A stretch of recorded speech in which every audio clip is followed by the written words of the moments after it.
Hello, everybody, and welcome back to the I Am 1-2 podcast with your host, Christopher Cohn. With me, as always, is my good friend, co-producer, co-friend, co-pilot, co-sponsor, co-friend. He's all those co's and everything more. He is Mr. Dan the Man in the production studios. Say hi to everybody, Dan. Hi, everyone. I hope everybody's doing well out there. So, I don't know where you guys are, but I am craving fall. I am a big fall maniac. If there's anybody else that loves fall out there, hit us up in the comments and let us know. I'm always looking at the leaves to see the first one. Okay, where's the hint? There's a little bit of yellow. There's a few dead leaves on the ground. I think that's more the fact that we're in drought almost. Going to be soon and not supposed to have rain for the next 10 days or something, which is typical in Louisville if you just find out where we live in this time of the year. But if you love fall, don't be sad about summer leaving. I love fall. We'll talk about that maybe on one podcast. I think some people freak out about fall because, as I said to that one question a few weeks ago, they associate it with death and terrible things like that. But it's a beautiful time of year, I think. So if you're just new to this podcast, this is a all things recovery podcast where we try to present any and all tools that might be helpful to you to get along better in life, to enjoy your life more, and to feel better about yourself and heal all these past traumas, all these past programmings is what I call them. You're welcome to call them conditionings or trainings. But it's all that stuff that we got from our families, which is what we're going to talk about today, and from being in this sick world we live in. And, you know, you could talk to anybody in a street corner and say, do you think the world is sick? And I'd be surprised if you found anybody that said, no, it's great. Everybody's perfect. So we're just products of our environment, and our environment is very sick with technology and with greed and all these other things that we're growing up with in America. So if you're here and you want some support, you want some tools, you are in the right place. My background is I am a licensed clinical alcohol and drug counselor here in the state of Kentucky. I have over 22 years of experience in the field, and I am also 40 years sober in the 12-step programs.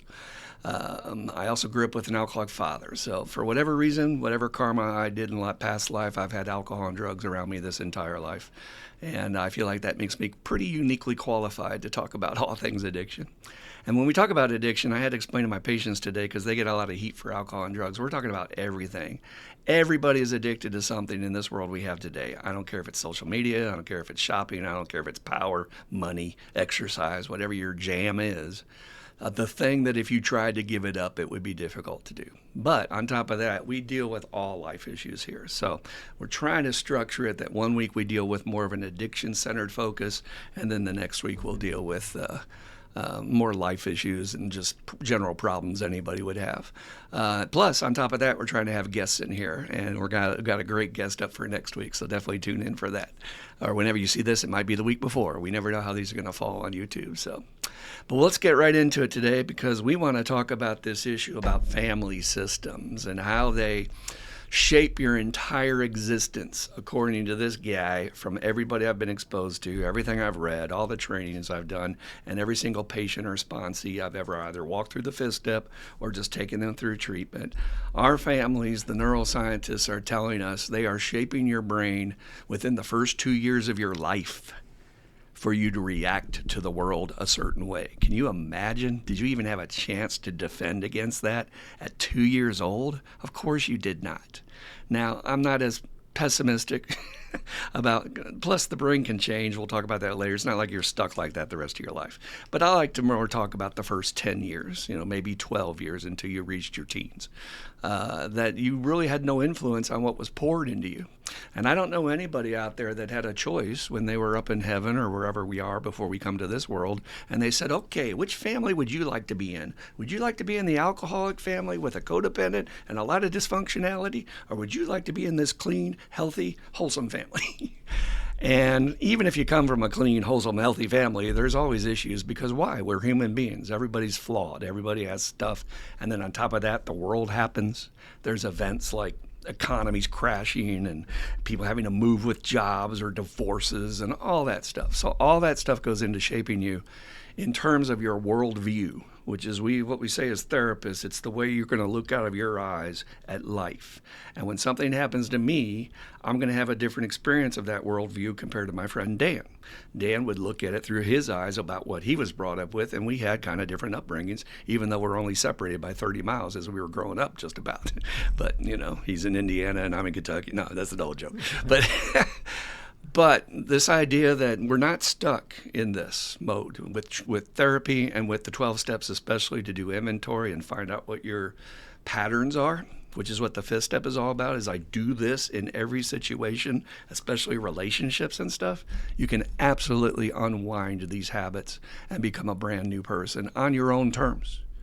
So let's go back to the beginning about how this all began for you. I love what Gabor Mate talks about in the family system, that when you're born, a human child is the most vulnerable living animal that is on this planet. Our skin is very vulnerable. We don't have scales. We don't have porcupine quills. We don't have that long claws to defend ourselves. And as such, because we're so vulnerable, we have one of the longest maturation processes of any other mammal. I don't know if whales or somebody else is close to us. I forget what it is, but we are literally, when you're talking from ages 1 to almost 18, till maybe you can kick them out of the house. Nowadays, it's more like 30 with kids staying at home all the time, and you can't quite get them out there on their own. It just takes us a long time to evolve and to grow and to be able to fend for ourselves. And so during that period of earliest upbringing, you're going to go through this phase of what he calls attachment. An attachment is, I've got to bond with the person that is responsible for my safety and for my survival. If I don't bond with that person, I'm dead. You understand? Your very survival hinged on that. These are the people that fed you, clothed you, changed your diaper, made sure you had a safe place to live, had whatever you needed, and I've got to make a bond with that person, which is an issue for anybody that has mental disorders, where maybe they're unavailable emotionally, maybe a hardcore narcissist or somebody, and then from day one, that's affecting the child when they cry, and the narcissist is not responding immediately. That child is internalizing that about the world. You understand what I'm saying? It's internalizing it as if I'm not worthy, nobody listens to me, it's not worth speaking my truth. Isn't that crazy? That early in life. So that's the first thing, is my attachment with these people who are responsible for my survival. Mom, dad, and if they're both around. My dad was a drunk, so he wasn't around. So you got what you got, right? And then you get stepfathers, and then on top of all that. Then next we have this thing called autonomy, which is a natural part of growing up. Anybody that has a teenager hates this part about teenagers, is that they have to assert their autonomy, which is their independence. They have to be able to say, screw you, I don't believe that, I'm going to challenge you on that. And, you hope it can stay in that little nice period of maybe ages 1 to 5 before they start telling you you're full of it. But as soon as your kid starts questioning, like, yeah, why do we do it this way? Or why do we have to go to church? Or why blah, blah, blah. That's the need for autonomy. That has to develop. Otherwise, you do have a 40-year-old living at home, sucking on his mama's tit and letting her do his laundry, right? Nobody wants that. It's not a pretty picture. So we've got this conflict, though, as Gabor Mate talks about it, between I need to reach out for autonomy, but if I make my parents angry by doing that, they may withdraw their love. They may withdraw their care, and that's a threat. Okay, that's a deeply wired threat, because, again, that's survival in your brain. So the child is going to try and do its own will, and then the parent's going to say, no, we don't do that. Bad little boys don't do that. And then the kid will personalize that and say, oh, I'm not loved if I do that. So I better alter my behavior so I can be loved, thereby suppressing their own needs, suppressing their own personality, perhaps, just to be able to maintain that love. And what does that show up in as later in life? Maybe some codependency. Maybe they're in relationships where they're the caretaker and they're not getting their own needs met. And that's how early it's beginning. That's the main reason I'm bringing this up. Within the first 2 years of your life, you're being shaped and molded at every turn. This is the way our family does it.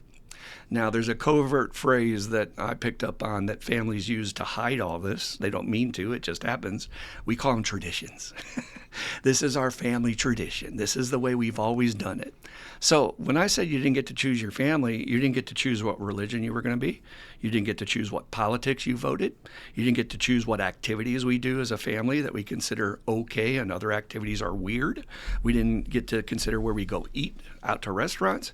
We didn't get to consider even what foods you're going to be fed, because what if you grew up in a family that was vegetarian? All that stuff is programming your computer as to what is normal, right? And then you get out in the big bad world and you start being exposed to other things, and you're thinking, well, maybe it's not so normal. Maybe there's other ways to do it. And the joke about traditions I made in a book a while ago was, if you run into a partner, then you get married and one partner celebrates Christmas on Christmas Eve and the other partner's family celebrates it on Christmas Day. You have to find a compromise when the kids are there, because which one are we going to adopt for the kids? Are we going to teach them about having it on Christmas Eve, or are we going to teach them about having Christmas Day? That's one small example of a million different things that have been wired into your brain. And every person out there is walking around with this programming saying, this is normal. This is okay. Oh, no, this is weird. We don't do that. No, you definitely don't celebrate Christmas on Christmas Eve. It's got to be Christmas Day. You understand what I'm saying? And it's not you. That's my main point when I talk about programming. You're welcoming to call it conditioning or training, is that it's put on top of you. Your original person, your original self, your personality is underneath all this other stuff that was put on top. Now, let's talk about family systems and how people get sick in them. So, when you have a family system, what that means is it's literally like a machine, okay? And for a system to operate, every part of that machine must be in working order and operating hopefully at optimum efficiency, right? So if you've got a machine where the screw is loose and it's starting to rattle the rest of the machine, it may fly apart. It may break. It may become inoperable. And it's the same thing with family systems. If you have any kind of a threat to the family system, either internally, which could be addiction and or mental health disorders of some kind, or illness, physical illness is also another disorder that throws family systems out of whack. Or it could be an external thing. Like I said, dad gets downsized at work, mom loses her job. You have to move, there's divorces, and all those external things that happen. Those things threaten the system so that that person is kind of taken out of functioning. All right, so let's say my dad was an alcoholic, and for the system to work, in my family, dad made the money, my mom had side jobs, she did her thing, but dad lost his job because of alcoholism. So now the whole system has to adjust to compensate for that, otherwise it all blows apart. Understand? And the family system must survive. What does that go back to? That goes back to that attachment thing. These are the people for my survival. So the kids will step up to help make sure the family survives. And I've had numerous patients who talked about having to go to work early because of financial issues in their family, or talked about having to be a surrogate parent to their mother or their father because one was either cheated on them and there was divorce, or there was alcoholism and addiction, and then the parent is leaning on the oldest child for emotional support, which is not healthy. But again, the family is evolving and shifting to adapt to that change. And there is where dysfunction starts to grow in you. As you are put through these different challenges and you've been changed by them and you had to alter your role, so to speak, then you're going to end up doing that in your future relationships. You're going to end up doing that in your future life's path. And the thing about dysfunctional family systems is they're not bad. And so I do want to say this, it's not a judgment thing. We're not trying to say your parents were awful or that they didn't do a great job. Please understand this. This is a highly important qualification that I need to put out right from the get-go before we go a little bit deeper with this, that I do for all my patients, is that when we're doing family work, give yourself permission to just speak your truth. All right? We're not judging or blaming anybody. Be very clear about that, because you'll get people in recovery say, well, you're blaming them and you're just avoiding your own responsibility. That's not what we're doing. When we're doing family work, I'm going back to see, how did my little kid feel in that change? When that change happened, how did my little kid feel growing up within that family? How did it even feel to them? That's my truth. That's not saying dad was an asshole or blah, blah, blah because he was a drunk. That's a separate issue. But we're just trying to say, what was your experience so that I can unwind what might be my programming that's keeping me in a cycle of addiction and or unhealthy relationships and or overeating and or you name it. They're all wired from earlier in life, okay? And that's the goal of all therapy, is to go back and unwind that mystery of what happened to you. Is this the life you wanted? And I've never met anybody. I did meet one patient one time who said that, and I totally almost fell out of my chair because I knew they were full of it. Said, what do you want better in your life? And they said, nothing, man. Everything's great. I'm like, you're in a mental hospital. It's your first day. How could you possibly say everything's great? But, they're deluded. So, but everybody can admit, man, this isn't really the life I dreamed of when I was 8 years old. I wanted to be this and I wanted to do that. And I had all these other goals and I wanted to have adventures, right? Well, we get sidetracked because of our issues. Your issues literally, in my opinion as a therapist, define your destiny. If you don't know what your issues are, they will run over you. They will determine where you go, what job you have, what level of money you will accept for yourself, what zip code you live in, what relationship you have. This is no joke.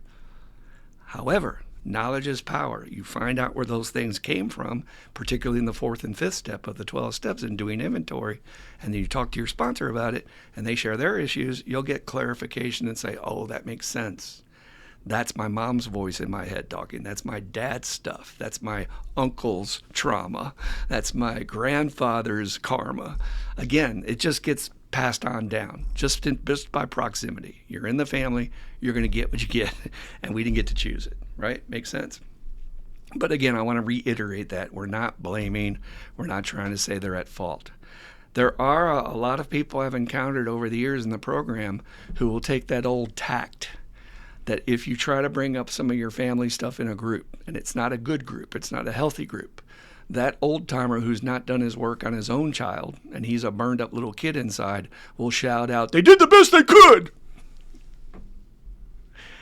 Or they'll shout out, wah, get off the pity pot, wah. We used to hear that in the 80s, man. They don't do much of that anymore, but I used to hear that crap when I first came in. And I get it. They're trying to say, take responsibility for yourself. You've got to change yourself, blah, blah, blah. But they have not done their child work. That's the clearest example. If somebody makes fun of you for even mentioning the word, your inner child, and if they make fun of you, that's a clear sign they've not done their own work and they're afraid to do it. That's why they're not doing it. So, but I want to be clear about that when they say they did the best they could. My favorite quote comes from one of my favorite speakers. His name is Bob Earl with 2 L's. Find him all over YouTube, Bob Earl. And he says, yeah, they might have done the best they could, but if my mother did to me in 1980 what she did to me in the 1960s, she'd be in prison today, right? They used to get away with beating kids. I went to school where the nuns beat kids. And it was totally acceptable to have a stranger beat on your child. Can you even imagine in today's time? So we have to take that and look at it and say we've been able to evolve and see things from different perspectives today. And when you look back and say, yeah, maybe that was more effed up than I thought it was. Yeah, maybe that wasn't okay that that person did that. And maybe I did have some feelings about it. And that's the journey of unwinding how you felt in your family system, right? Now, why are we even talking about this? And specifically, why are we talking about this for addicts and alcoholics? This is a very odd dynamic that I keep running into. And every time it comes up, I just nod my head and say, I can relate. It came up this week in group. And that dynamic is, if my family's supposed to love me, why do I feel like they're sabotaging my recovery? Why are they triggering me so hard? Why are they making me so crazy? And why are they not supporting me? And I said, yeah, I know. It's crazy, right? These are the people who begged you, literally on bended knee, go to treatment, quit drinking. And now that you're doing it, you're getting nothing but static from them. And you're going, yeah, I don't know why. Well, back up. There's one reason why. It's not the full reason. One reason is they're mad. Everything we've done to them has not been healed yet. So if you're in early recovery, please understand that you're not going to get much sympathy from somebody who's still pissed at you. And no matter how much they love you, it might be your parents, we're still human beings. And when we have emotion clouding ourselves, we're going to just react the way we react. And it comes out sideways. That's why it feels like, why are you coming at me like that? I'm doing everything I'm supposed to be doing. But I think it's just because it's too close to the fire of everything you grew up with. If you grew up within a family system, everybody in that system knows your buttons. Everybody knows what to push. Everybody knows what your triggers are. They know your history. And what ends up happening, I was taught from another therapist a long time ago when I was in therapy, is you end up doing this dance with your loved ones, even if you don't want to. One of my favorite stories I heard from a female speaker, she said that she went home for Christmas, and within 2 days, she felt like she was back in high school, and her mom's doing her laundry. And there is a movie, I think, where a woman's trying to sleep, Sandra Bullock, and her mother comes in with the vacuum just to wake her up, get her out of bed. She's vacuuming in the bedroom. And I'm like, holy shit, she's back to being 17 years old or 14 years old. And that's the problem. That's the actual trigger, is these people are going to hit those buttons and you're going to fall right back into that mode of whatever you did when you were 15. And suddenly you're yelling at them and you're saying things you haven't said to them since you were 15. And you'll be mad at yourself afterwards. You'll be like, what's wrong with me? Why am I doing this? Patterns, right? What did we start with? My programming, my patterns. That's how powerful these people have this control over you. And we need to be on guard for this and you need to be well aware of this. It's a very baffling thing. Oftentimes in my early recovery, folks, I would sit there and just shake my head after a phone call home and go, how is it that the people that gave me life make me want to feel like I want to kill myself? If there's anybody else that feels that way, I've got your back. How is it that the people that gave me life are now making me feel like I want to kill myself? They don't mean to. They don't intend to, and they're not even aware they're doing it. They're just caught up in the pattern.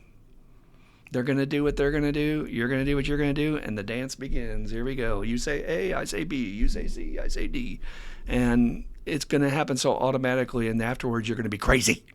And if you do not have a sponsor to call, if you do not have a support person to call to just puke all that out on, you're not going to sleep that night, and you may very well wreck the rest of your week and your rest of your month. My good friend Dan can verify I'm very good at using Polo, and when somebody gets under my skin, I don't want to carry that. I'm going to dump that if it takes 45 minutes. But I'm usually pretty entertaining, and I don't stay on 45 minutes. But you got to get it off you. You got to vent it out, okay? But again, I'm bringing this up because this is one of the major triggers of early recovery that people are not talking about. Why is my family so hard to deal with? Well, there's another reason why they're so hard to deal with. You have not been dealing with your family. You've been high. You've been drunk. And guess what? While you're high or drunk, you're not feeling your feelings, and you're not dealing with the reality of maybe your family is not as supportive as you thought they were. Now, that's hard for most people to go through about their friends, right? You know, where are all my drug friends? I went to treatment. They just disappeared. Maybe they weren't such friends after all. Well, you come to find out about your family that maybe that intimacy and closeness wasn't there like you thought because you were drunk or high at the time. So the idea is just to be aware and protect yourself. I got to a point in my early recovery where my sponsor says to me, he always had a very low-key, sardonic, sort of wry way of saying things. And he would just say, you know, I kind of notice every time after you talk to your family, I have to pry you off the ceiling. And I said, yeah. He goes, and you know, maybe it'll be a good idea not to talk to them as much. And I was like, oh, you son of a bitch. He's right. Maybe I just need to pull back and set some boundaries. I love you all, but you need to go away while I'm trying to save my life. And that's literally what I have to coach my patients on every day. You're fighting for your life. They have never been in the position you're in. They can't comprehend what you're going through in any way, shape, or form. So stop going to them for sympathy. Stop going to them for support. They are unavailable to give it to you. My old therapist used to say, you're going to a dry well that is no water, and you're craving that drink. And the more you keep beating your head against that wall, you're getting frustrated, and it's leading you closer to an actual drink. Make sense? So I got to have some boundaries there, and you can set those without them even knowing. I'm not telling you to call them and say, hey, I'm setting boundaries with you. That's a wrong way to approach it. You're going to get in a fight. You just don't take the phone call. Take it when you want to take it. Take it when you're ready to take it. Listen to the voicemail when you're ready to listen to it. You don't have to listen to it right away. There's no rule in life that says you have to do that. And look after where you are with your serenity. It's the main rule I try to keep saying over and over to my patients. Your serenity is directly tied to your sobriety. And if you don't have that, you're going to drink or drug. And anybody that threatens your serenity has got to kick rocks. They got to get out of here. You are just bringing me closer to my death. It's just such a frustrating thing, though, because we who are addicts and alcoholics, or if you're an overeater, or if you're an oversexer, or if you're a gambler, you understand that sense of powerlessness that I cannot have any control over this compulsion. It has a life of its own. It's driving me to do things I would never do in my normal state, and I hate myself for doing them. And then you say that to your loved ones who don't have that, and they go, oh, you're making that shit up. You need to just pull yourself up by your bootstraps and take responsibility. That's a bunch of bullshit. Powerless. What is that? That's an excuse. No, they've never experienced it. That's why they have no comprehension. So look, I'm all about if you want to invite your family to go to a meeting with you. I always tell my patients that's the best way to have them educated. They can't hear you. Why can't they hear you? Because you're saying A, they say B, you say C. It's automatic pilot. You guys are doing the dance, round and round in circles. But when you go to a meeting and they hear somebody completely different they've never been exposed to, it's funny how it clicks. And I've had many patients come back and go, my mom said, I think I finally understand why you're doing this. I heard that guy say blah, blah, blah, and they couldn't hear it from you. So I mostly am bringing this up for two reasons today. One is for my addict alcoholic friends to be fully aware this is a nuclear bomb level threat to your recovery. I can't tell you how many times I barely avoided relapsing because of family issues or driving my car into fucking oblivion like an idiot. Just anger, rage, all that stuff that comes up that's not healed yet. You're not ready for that. And they're going to trigger every piece of that. And then the second reason I'm bringing it up is just for everybody out there, is just to realize if you don't do your work to unwind your family map about what you went through and what you really felt as a child. Remember, the adult brain is completely separate from what the child brain experiences. I could have an 8-year-old in here and y'all could do something and I would have a reaction where I can make sense of it because I'm an adult. That child is going to have a completely different experience of that because they don't have the experience and their brain is not even formed yet. Ages 10 to 18, that's when the major part of the brain matures. Up until then, it's all about monsters in the closet and scary things and blah, blah, blah. So please, I'm going to beg everybody out there, start to take a new look at your family. Not in an accusatory way, not to blame you and say you're at fault or anything like that, but just to start to unwind, wow, that's why I do that. That's my dad and me telling me I need to be this or that, when really I don't want to do this or that. I want to be this.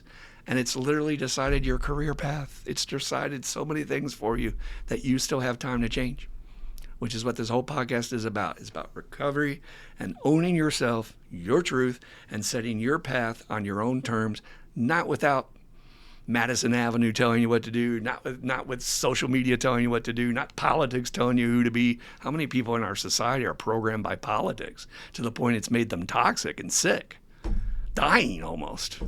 I just sit there and shake my head like you are getting so upset over people you don't even know, and they ain't paying your bills, and they don't give a damn about you. They would just as soon cut you loose and have you die if it comes to their survival. They don't care. Why are you losing your mind on that? It's programming. I'm telling you, it's powerful. Spread the word. All right, so hope that's helpful. Again, we want your questions here on the I Am 1-2 podcast. We cannot do this alone. We want to get some interaction going on. So one of the things you can do is send us an email at iam12recovery@gmail.com. I want to repeat that. iam12, the word recovery @gmail.com. And we will answer any questions you have, like we're going to do at the end of this podcast, on anything. And they're anonymous. You can literally ask about your dog's health. I'll try to attack it. I might have to phone a friend to do that one. But we want to hear from you. We also want to hear in the comments as well. So, talk about your families. Talk about what you've learned. Most people in life have done a little bit of work, either read a book or gone to see a therapist a little bit, But I'm telling you, the 12 steps is what does it. I've searched around. Our guests that will come on here will tell you there's nothing that does it as fast or as efficient and as powerfully in such a short time. You could spend 10 years in therapy and not get the same benefit you can get from doing the 12 steps with a good sponsor. It's astounding how powerful it is. So, like we always do on the podcast, we like to get our friend Dan the Man's opinion in here because this is just one guy talking. And sometimes you think, Christopher is just out on a limb. He doesn't know what he's talking about. So I always like to get some verification. Tell me about your experience. And I know, I'm going to imagine, as I know you, you probably had some defenses up like everybody normally does. One thing I didn't mention about that, that's that loyalty stuff. That's another piece of family programming. We've got tradition and we've got loyalty. In my family, it was all about don't ever say anything bad about the family. Don't ever go against the family. It's like the mafia. And also don't say our family's business to anybody else. I mean, I know of whole societies that are well known in the treatment community that they won't even go to therapists because that's a betrayal to talk about the family. So I'm going to guess that, Dan, you might have had some defensive-ness around these issues looking at family stuff. Or maybe I'm wrong on that. You let me know. Yeah, of course I did. Frankly, I couldn't look at it. I was so loyal to my parents, and to be honest with you, considering the stories I have heard since being in recovery, my parents did a pretty good job. But I couldn't look at that. Just straight up, the first time I went through the work, I couldn't really even look at what my parents did. They were on my list and they were on my inventory, but I didn't have the emotional depth to even really approach it. I just skimmed it. When I went through the steps the second time, I could actually start looking at some of the programming and stop, and drop that blame thing, because that's what it felt like I was doing, was blaming my parents. And I will say today that I think I have an all-star, superstar dad who still lives with me today, and I do believe that fully. But he still placed stuff into me that he didn't mean to put into me. I know today that he did not intend to put this productivity debt thing I have into me. He just wanted me to have a work ethic and do a good job, right? And we all should want to do that and want our kids to do that. My alcoholic brain took it to another level. And then my mother was a pharmaceutical drug addict. She was a professional, though. She was a director of nursing for a college here locally, and really had a big voice and a lot of prestige in that community. She was the director of the nursing program at a college. I was telling you and a friend of ours the other night that there's a robotic laboratory there for doing clinicals that is named after my mother. But still, and I couldn't really, knowing even at her addiction, I really couldn't swallow that and go into it until I had actually been through the work one time in order to skim all the stuff off the top that was burying me. And then the second time I went through the work, I could actually start looking at what my parents had put into me, how they had trained me in ways that wasn't serving me, and not hold them to blame for that either. It's not the goal. Yeah, and I just couldn't do that the first time around. And it's really hard, first of all, just to see what those truths are. But then you're going to have those voices arguing with you that, she was sick. She had medical issues. That's why she did her pills. I think it was several years till I even heard you use the words that your mom was an addict, right? Probably, yep. Probably was, yeah. Because, that's exactly right. And I just could not see through it. And my pill addiction started with her drugs, her having it around. She was the first person I started taking them from and using them when the alcohol had, air quotes, quit working for me. It was her drugs, and it took a while to see that how much of how her addictive behavior, and whether we do think that's also genetic, that's some of what I got from her, and just watching her use pharmaceuticals the way she did made it normal to me to pick them up and use them. I didn't think a thing about that's such a powerful example. I want to break that down for everybody to really look at this. One thing, if your mom had not been into that and they weren't around and you had never done those at that time, possibly you might not have ended up at a place where you were facing a 20-year sentence. Yeah, absolutely. So when we talk about changing your entire life's path, which then led you to come to AA and now walk this path, and none of that would have happened out of what? Not because your mom intentionally did it, not because they did anything wrong. Proximity. She was doing that. She was there. You were there. The bottle was there. And fate takes a hand. Yeah. And all of a sudden your whole life goes pew, in that direction. Astounding, isn't it? Astounding. And I love this stuff, man. I'm still at 40 years recovery learning more about me and about my stuff, if you want to call it that. I was listening to a podcast today with two comedians, and one of them was real Irish. And he was talking about his anxiety issues and trying to control things that he can't control and being codependent. And he goes, He goes, yeah, but that's just the Irish, man. We got that worry. We got that, we've been a repressed people. You got to realize what the church did to them back in the day. They were controlled and they were told and shamed, and they're such a dirty, low-class people. And I was like, holy shit, I have that in my blood. And we know from science, we're just beginning to comprehend the effect of generational trauma that you don't even know was passed to you by your ancestors. Yeah. But yeah, I got that worry shit. Because I grew up in an alcoholic family. You are doomed for life. If you grew up in an alcoholic family, he was talking about this guy. What I started me relating was he said, I'm always expecting the other shoe to drop. And man, I'm telling you, no matter how good shit goes, and it always goes good in recovery, I'm still suspecting, I know I'm going to get hit. No, they're just going to get slapped. I'm going to be wrong for something. And I'm not even doing anything wrong. It's so in my fibers. But again, with therapy, with these tools, you can be aware when it's happening and you can nip it. It's not that you stop it happening. These are automatic processes, like we talked about in the trauma episode. But you can say, after I call my sponsor, get some clarity, that's what it is. That's what I can deal with, and now I can move on with my day. It doesn't have to define the rest of my week. Yep. Yeah, I can stop myself right here now and actually, rationalize it and go, oh, hold on, this is what this is, and then move on minutes later, and be able to bypass what could have been a train wreck for the next foreseeable future. And just on that one example about the productivity debt, how does that feel? Just to talk about the other side, about what's waiting for these people if they really do this work.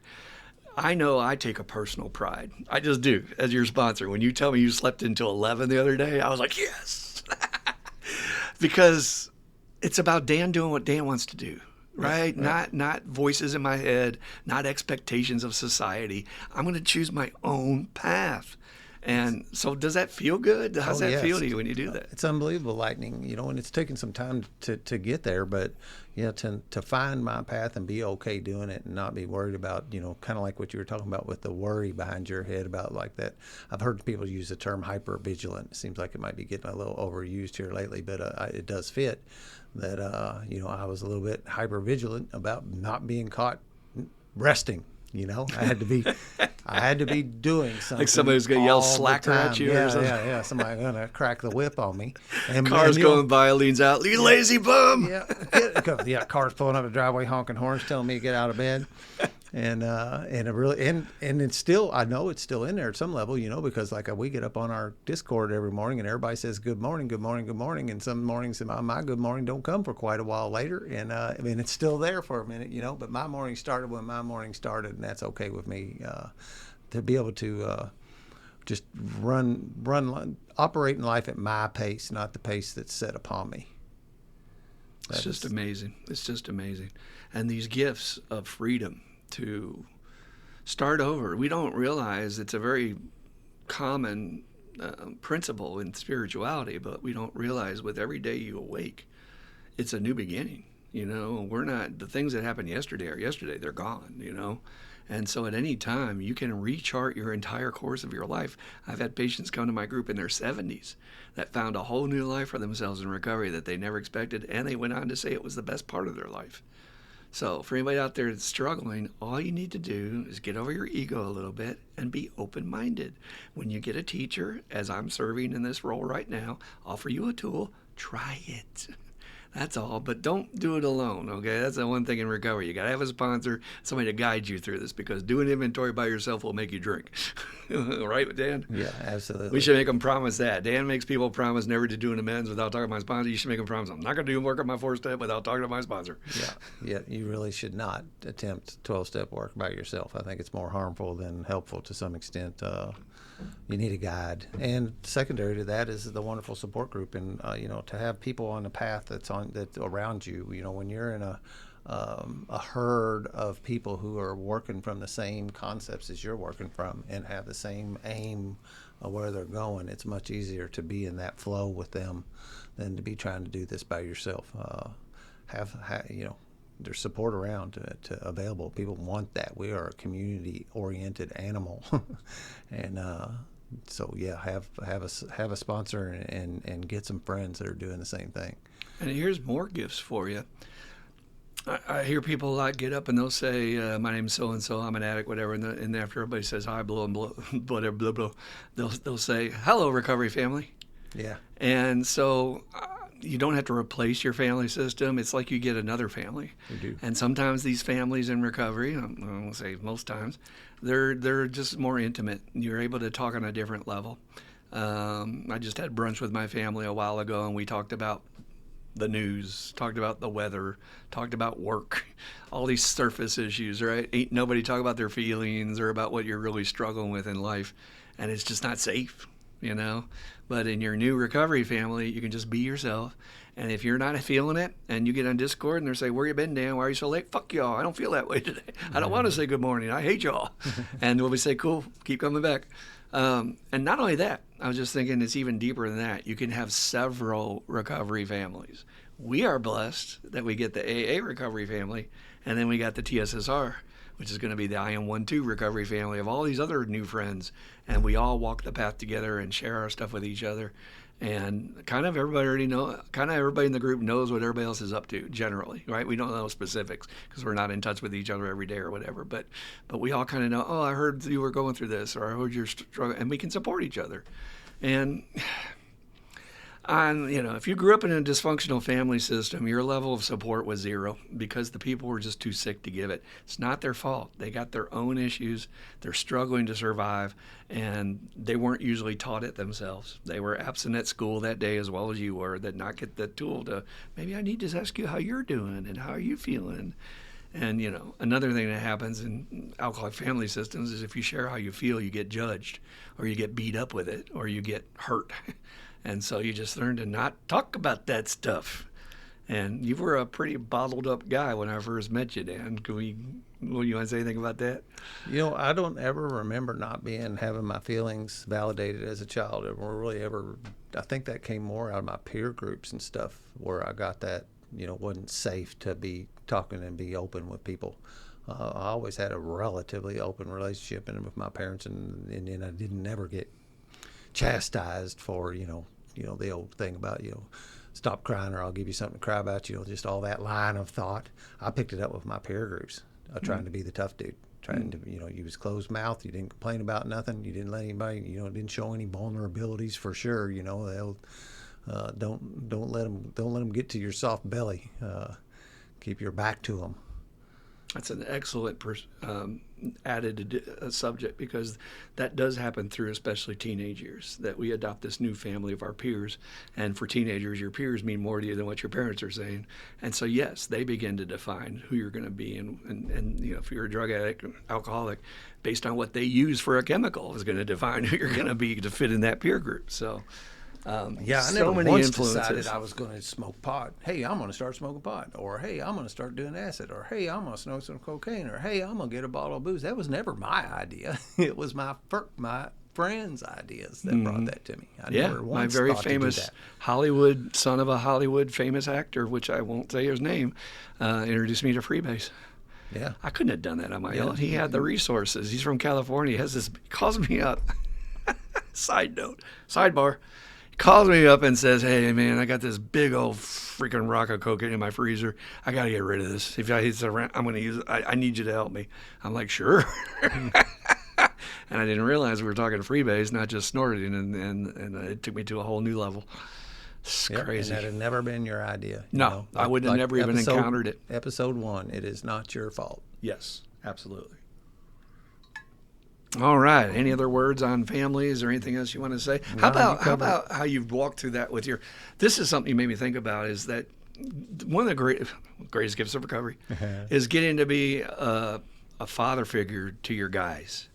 And when they come to you with their stuff and they try to open up and you're supportive and they don't get the backhand or they don't get the wiseacre comment from a peer or what are you, sissy, blah, blah, blah, I won't use the other word. That's what we grew up with. Yep. And then they're like, no, you can actually do that. You can talk and be it's one of my, I mean, I don't have children, but I feel like I have children. Yeah. Does that make sense? Yep, I do. Yep, and I was a little bit uncomfortable to assume that role at some level in the beginning because that wasn't. But when I sit down with a piece of paper and look at it, I am 10 to 15 years older than just about every sponsee I have. If I do it a tally the other day, a mental tally, a huge percent of them had either absent fathers or dysfunctional fathers. And so it's actually an honor to get to kind of play that role and be the loving father role for these guys that didn't get that when they were growing up. It's the greatest part of giving back. I find that the juice is really sweet in that area. Yep, it really is. And for you ladies, I know it's the same for you, is to be able to be a mother figure for a lot of your responsees that didn't have a solid relationship with their mother. All right. So again, we want to reiterate, we want to hear from you. Please send us your comments either on the comment chain underneath the video or send us an email to iam12recovery at gmail.com. Sorry, iam12recovery at gmail.com. And we'd love to hear from you and talk about your family experience and how hard it is in early recovery. The main thing I just need you to be on guard for is that it's dangerous, and it's gonna screw with you, because your internal wiring is gonna say, well, how can it be dangerous? These people love me. These people support me. They want me to be sober. You just wait. Yeah.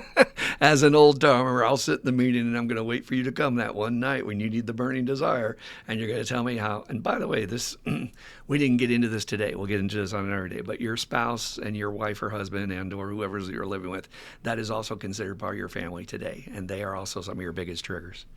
They just don't understand. Hopefully you can encourage them to go to Al-Anon and learn something. I try to encourage them to look at some videos. I might send them or to read this or that. That might take 5 minutes for them to look over.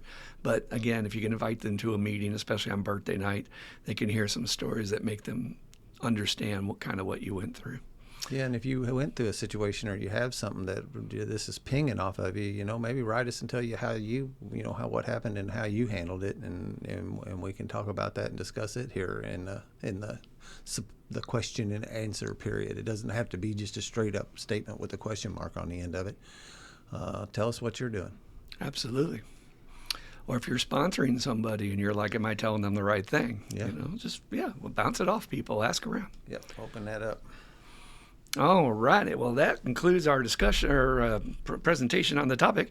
And now we're going to phase into our question and answer period, which comes from you, the listeners. All righty. Now we're going to go into our question and answer period where you, the listener, get to send us your questions about anything that's going on in your life. And I mean that as wholeheartedly as I could. This is free. You can get another person's opinion. I do have my experiences as a therapist, but I'm here more as a role as a fellow sufferer, a fellow journeyman, a fellow old timer in recovery. And I've got all these years to be able to bring, this is what I've seen people do, this is what I've seen works, this is what I've seen doesn't work. And again, getting somebody else's perspective is such a vital tool in recovery. One of the main reasons why the world is so dysfunctional in general out there is because people are operating on their own. We're all cut off from each other. There's a lot of division. People don't talk to their neighbors. You're not talking to your family after what we talked about earlier. And, you're not getting another person's perspective, so you're not going to make a good decision. Think about it this way. How many advisors does a president have in a meeting before he makes a major decision? If you ever seen that table, it's at least 30. So that's called a group conscience. And that in AA is what we use to keep the program going. We don't just rely on one person, we rely on several. So send us your questions. We want to hear from you and help you out with your life's issues. So first question comes from a reader that says, great podcast, appreciate you guys. I went through a lot as a child, and I feel like at times my mom feels somewhat responsible for that. In fact, she tries to play the hero in my life and to do things for me, even though now that I'm in recovery, I'm trying to set boundaries for myself, and it's difficult because I don't want to hurt her feelings, and I know she's going through her issues and doing what she feels like she needs to do, but I'm trying to also be healthy on my own. What's the best way to approach this? Great question, because it's on the topic we're actually talking about, is about families. So if you were my sponsee, I would talk about, first, let's back up and just look at her as a fellow sufferer. And this is something that I think is helpful in family systems because all your life you've looked at it as your mom or this is your dad, and that's going to put a certain twist on it in your mind. But when you look back and say, like for instance, with my patients, when they have a fellow addict in their family, I say, well, please define your brother as an addict. Is he or isn't he? Yes, he is. Okay, because that's different. If you have an addict in your life versus it's my brother, then you know that's going to trigger you and be a threat to your recovery. So looking at your mom as just a fellow sufferer and what she went through, maybe in her own upbringing, we don't know her story. And again, she has her own full story. And it would all come out if she did therapy and did the 12 steps. And there might be a lot more than she even remembers or that you for certain even know about. So whatever's driving her bus to feel like she has to overdo, be the hero, that role that, like in family systems, there are different roles. She might have been the hero as a child. But then also that element, like you said, that whatever happened to you as a child, she feels super responsible. And I'm going to wager that a lot of that was probably beyond her control, beyond anything she could do about it. So that makes her somewhat codependent. That makes her just, someone that feels like a sense of guilt where there's probably no guilt there. She didn't do it. Directly. And so, I just think first let's back up and just look at her as that. Say, okay, you're a fellow sufferer. I see you're just working out your issues. Great. Now, that way, if I see somebody who's just working out their issues, I don't have to take it personally. That works for me a lot, especially with my patients. I have to back up and go, they're not doing it to me personally. They're just sick. They're just sick. They're just sick. Because, you'll set your boundaries, and then she'll come in and do what she's going to do, and you're going to be, Mom, I told you, don't do that. She can't help it. She's sick. So I got to back up first and say, all right, she's just a fellow sufferer. But I do like the idea that you're setting boundaries and you're communicating. I believe that's the hardest part, as I've experienced it with families, is to speak your truth and say, look, I appreciate you. I love that you feel like you want to help me, but this is not helping me. It's making me weaker when you're doing things for me I could maybe do for myself. And as part of my recovery, I need to start up and doing these things. Now, I don't know if you're an addict or an alcoholic, but for us, we have the atomic bomb card we can play. We can say, and if I don't do these things, I could drink again. And if I drink again, I could die. And so then, oh, I get it. Okay. And still, they're going to break your boundaries because she's sick. My family system has run over my boundaries 1,000 million times and even made fun of the fact that I tried to set boundaries when I first got in recovery. Like, ooh, boundaries, what's this? You get to a point where you don't even want to bring it up anymore. I totally understand. But it is that process we talked about in another podcast about training a 5-year-old. And if you've ever had a 5-year-old, how many times do you have to say you can't have a cookie till they walk away?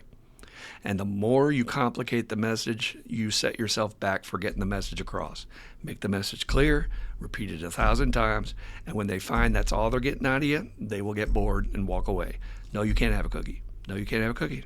No, you can't have a cookie. No, you can't have a cookie. I'm not going to say because it's close to dinner. I'm not going to say because it'll ruin your appetite. That's just watering down the message. The boundary is, no, you can't have a cookie.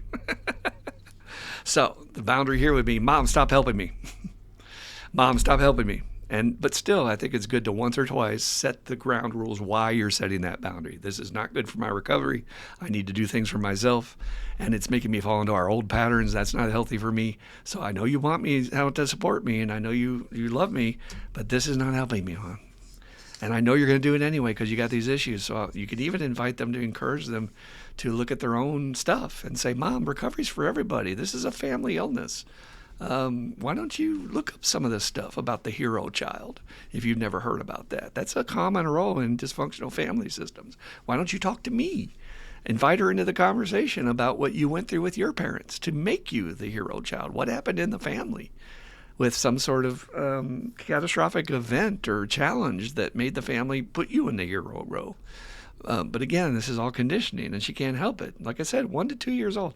I think if all of us in the world took that perspective on people acting a fool out there, we wouldn't get so mad at them. And not that we have to tolerate their behavior, not at all. You still set your boundaries. You still say that's not okay. But I'm not going to take it personally. You're just a nut. You don't even know why you're doing it. Even after I've told you to stop doing it, you're still doing it. It almost seems like dealing with an addict with people's patterns. Seriously. So again, communicate, invite her into the conversation, but be firm. Mom, stop helping me. Mom, stop helping me. Mom, stop helping me. If you want to do this, go over here and do this. I don't mind you doing this.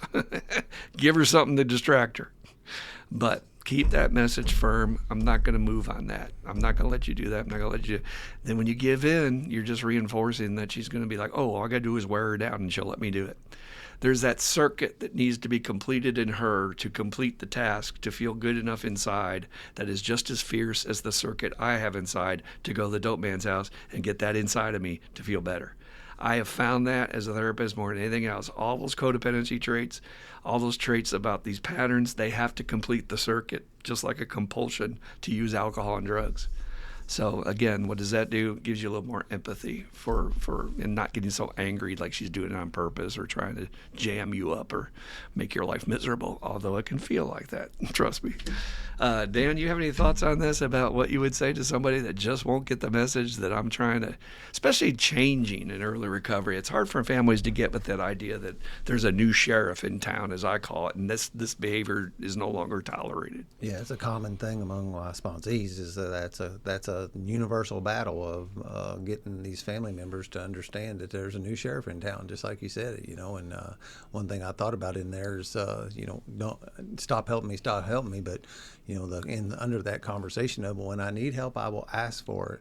That's a good one. And I do, don't I? Because I do. They probably this question person probably does ask for help on when she needs it and accepts it when she needs it, but just doesn't want that unwanted help and it's a little bit of an invasion into your individuality in a sense, that when you got somebody coming in and doing stuff. I find it in my world, I feel like I revert back to a 3-year-old sometimes when my dad wants to help me do something and I don't want to help. I do it myself. I mean, get tear it away. I do it by myself.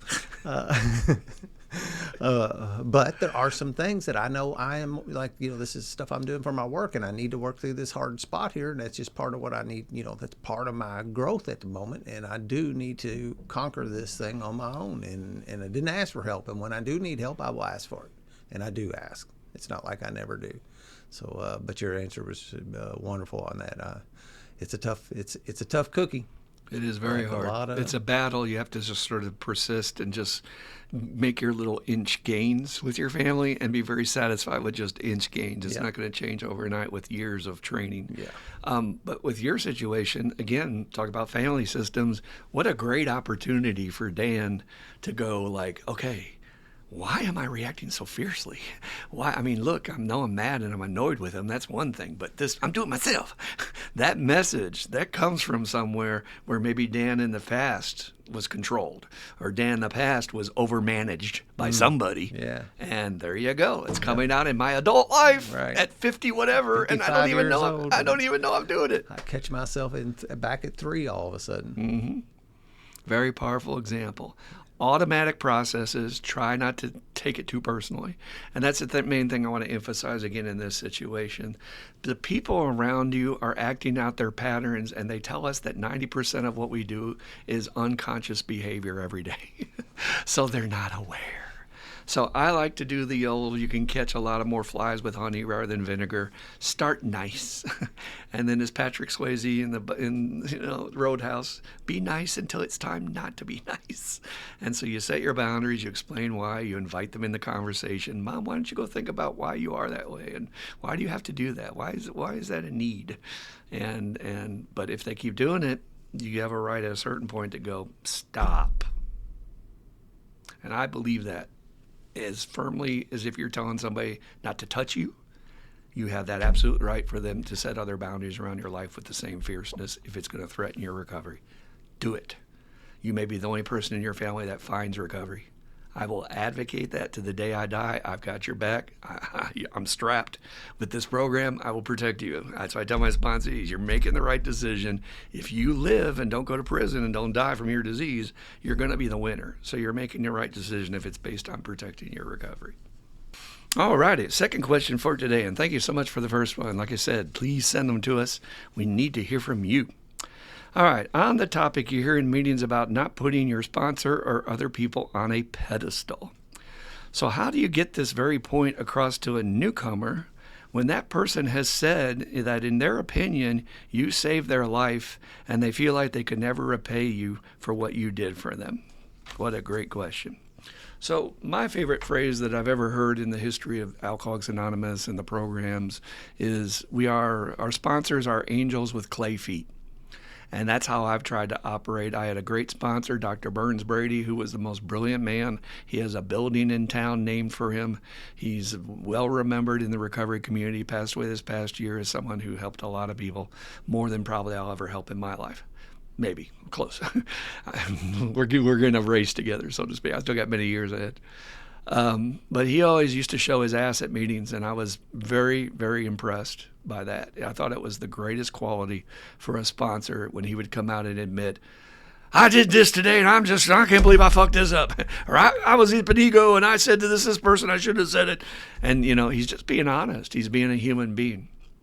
And so what I do with my sponsees is I tell them, look, man, you put me on that pedestal, you're setting yourself up for a disappointment, because I'm not trying to achieve godlike status in this life. My goal in recovery is to become a human being. I think this is one of the hardest things for addicts and alcoholics to do in general, is to accept our humanness. You're flawed. You're not perfect. You have to shit a couple of times a day. You're going to do these things that are part of life, and there's nothing to be embarrassed about. Yes, we fart. Yes, we have sex, and sometimes it's disgusting. It's part of being an animal. We are living animals, but we have this ego that tries to separate us and say, oh, no, I don't do that.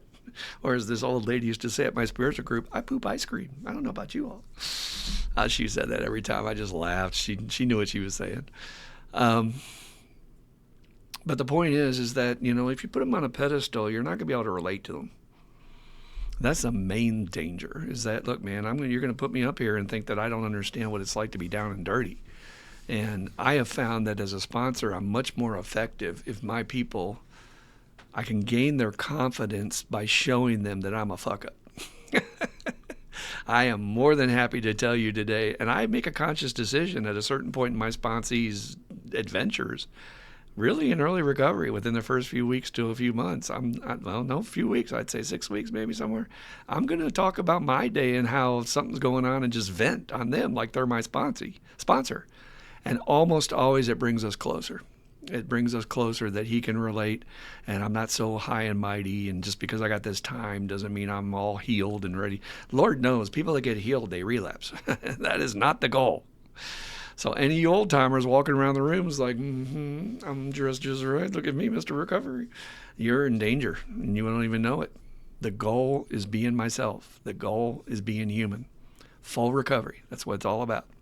So just tell this sponsee, look, you appreciate it. You're always, you do have a right to accept thanks and gratitude. You have the right to take a compliment. You did the work. You supported this person. You were there for them. So say thank you. I appreciate it. That's really nice of you to say that. I'm glad I got to play some role in your journey. I say that one to a lot of my patients, because they may say, you saved my life. And I say, I get it. I totally get it. I feel like my sponsor saved my life. But, I was just one small cog in that. There was so much that happened before, and then you got higher power. That's all that other stuff in the program. That's saving your life. But I am honored that I could be a part of your journey. So tell them, hey, man, great. If you feel like I saved your life, I would never take that away from you. I feel that way about my sponsor, but I'm a fuck up. I'm a human being, and you just wait. You just wait till I do something that you're going to look at me and go, what's wrong with him? And what's wrong with me is I'm not healed, and I don't want to be healed in this lifetime. It's the most dangerous thing. I'm going to go on a limb here and draw a little fire. A healed Christian. We all know the type who says that their shit don't stink no more, and they don't ever make a sin, they don't ever make a mistake, and if they do, they're forgiven instantly and never have to do any amends or any real work to get over it. That is the most insufferable person on the planet. Please do not become that in recovery. Bill Wilson himself called those people a term. The term is a bleeding deacon. The bleeding deacon is the guy that's like, oh, I'm trying to hold up the traditions, and I'm trying to be Mr. Sobriety, and you guys aren't doing right, and let me tell you how to do it. And it's insufferable. Please do not become that person. Just be a human being, and you will help more people, I have found, than you are being Mr. Perfect. So what's your experience with that, Dan, if your sponsees put you on a pedestal or begin to think you're superhuman or something? Yeah, my very first thought was, well, just keep working with me. I'm going to show you. You'll see my pedestal crumble here sooner or later. I just had an episode with a sponsee just a few weeks ago where I ripped his ass for something that I had no freaking right to do. I just lost my shit on him. And I, that's really my only excuse. And the only thing I can do is go back to him and make amends and keep talking about it and point out the fact that I'm human too, man, and I'm going to make mistakes. And I think the worst thing you can do is like to not expose that stuff. And I took that lead from you as well, that I'm letting my sponsees in on my life, and I'm not trying to pretend that it's this pretty thing that nothing goes wrong and that I'm never stressed out and I'm never having struggles.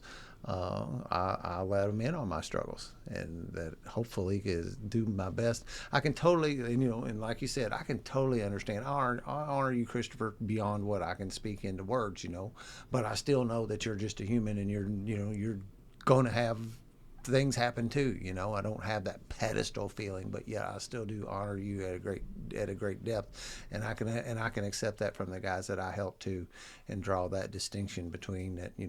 I played this part in this, and I am very honored to have been able to play this particular role in your recovery. However, there's a way bigger thing going on than Dan Reeves to make that happen. So put that.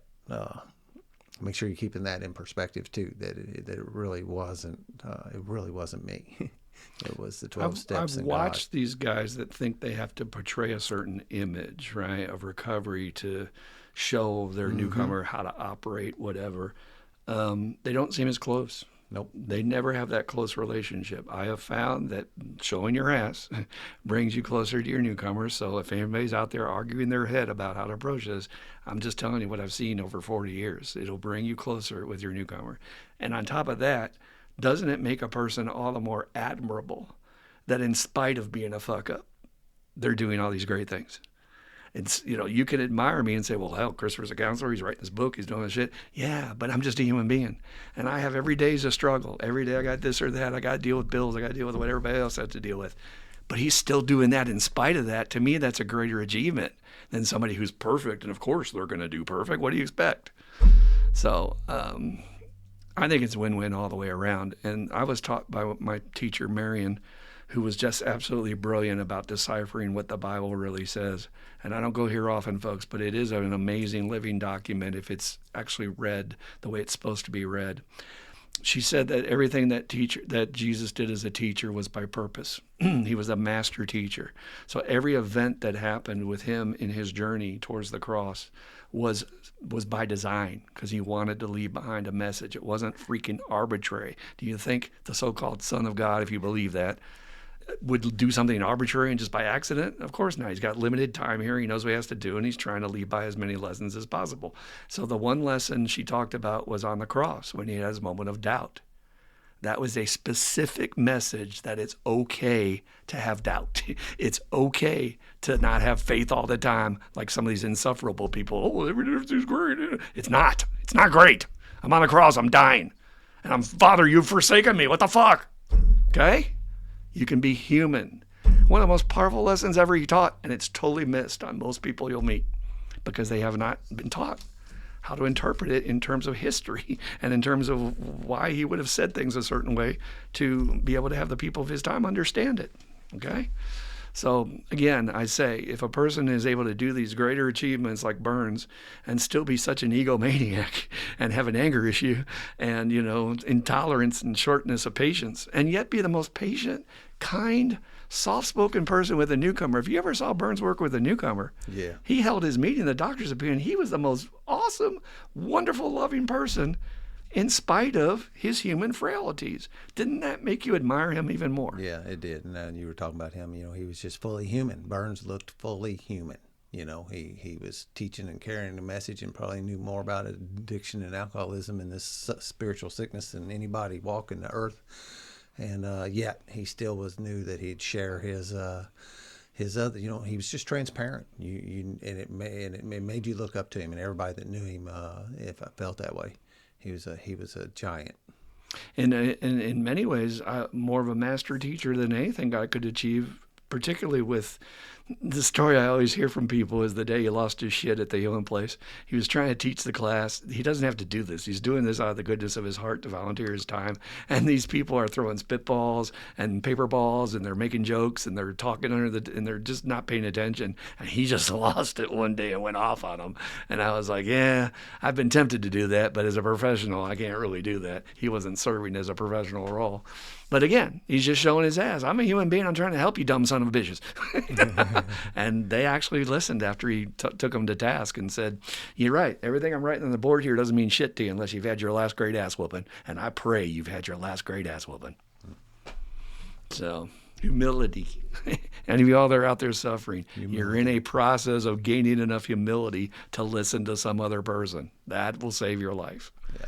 Any last thoughts about any of those, Dan? That humility word, man, it's got that human thing in it, don't it? It does, indeed.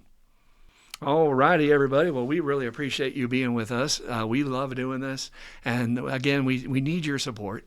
I don't want to hit you all over the head with this, and maybe it's wrong to say this at the end of the podcast because maybe people don't watch the whole thing, and I should say it sooner, and maybe I'll change that.